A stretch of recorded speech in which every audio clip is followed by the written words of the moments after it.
యువదేశం వృధా భారతం అవుతుందా? ముందు చూపు లేకుంటే ముప్పే. అమెరికా నుంచి ఆంధ్ర దాకా అదే సమస్య. తగ్గిన సంతానోత్పత్తి రేటు.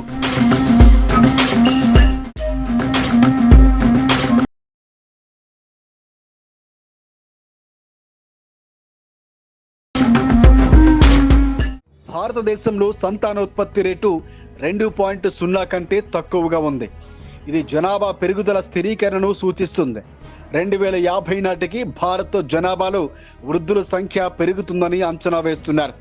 ఇది ఆర్థిక సామాజిక వ్యవస్థలపై ఒత్తిడిని కలిగిస్తుంది.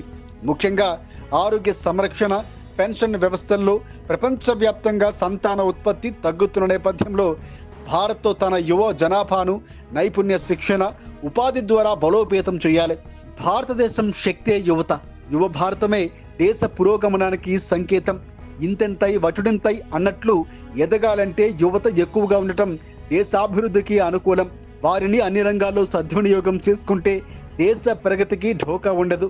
దేశ జనాభాలో 60 ఏండ్లు పైబడిన వారు 11 నుంచి 14% మంది ఉన్నారు.